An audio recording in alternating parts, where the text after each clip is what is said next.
They expect you to snap. They expect you to take the bait, lash out, explain yourself, prove something. The world is wired to provoke you. Notifications buzzing, people testing, chaos pressing in from all sides. It's built to shake you, to make you move without thinking, speak without clarity, feel without control. But what if you didn't? What if, in the middle of all that noise, you could just be still? Not because you don't care, but because you've trained your mind to respond instead of react. Because you've anchored yourself in something deeper than impulse. That's what Stoicism teaches us. That your power isn't in what you do when things are easy. It's in how you hold your center when everything around you is begging you to lose it.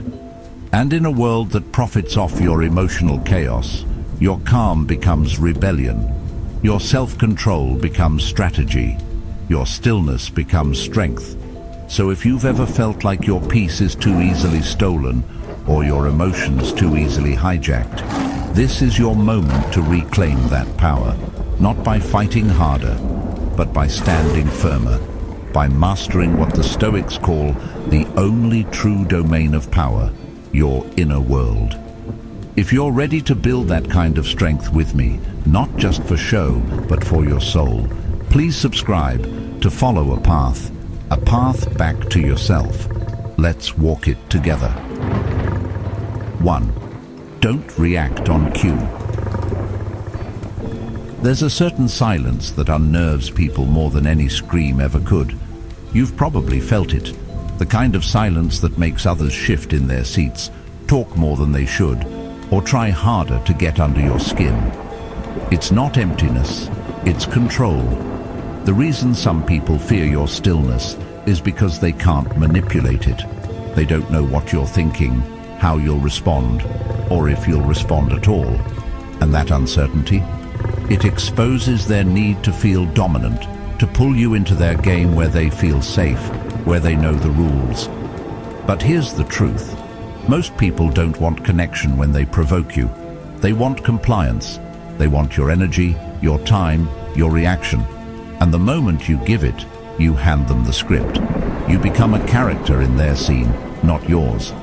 There's this quiet strength in pausing, not just biting your tongue, but actually seeing the situation for what it is, someone trying to pull you out of your peace. You don't need to swing back. You don't need to prove that you're smarter, wittier, or tougher. All you need is to not play. Because every time you respond out of impulse, out of that gut instinct to defend yourself, you're actually stepping into someone else's frame. You're reacting on their timeline. You're proving you can be summoned, triggered, poked into motion like a toy with buttons. And the cost, your energy, your dignity, your clarity. Calm isn't the absence of emotion, it's the presence of mastery. It means you know exactly what you feel, but you've trained yourself to decide if it needs to be expressed, and when. It's like walking through fire without letting the flames touch your skin. You feel the heat, you acknowledge it, but you don't flail. You don't let the world see you burn. You hold the line. And in that stillness, people start to see something they can't control. That's when they either respect you or reveal themselves.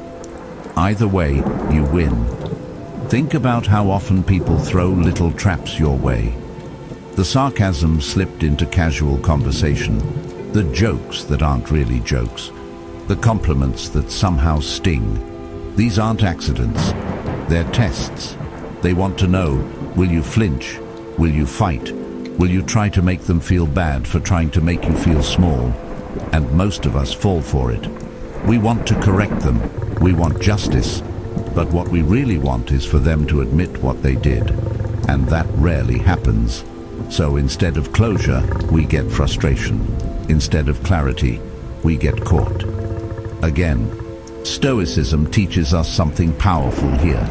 You are responsible for your response, not their action. That space between what they do and how you react, that's your entire kingdom. And you either guard it or you abandon it. Epictetus once said, if someone succeeds in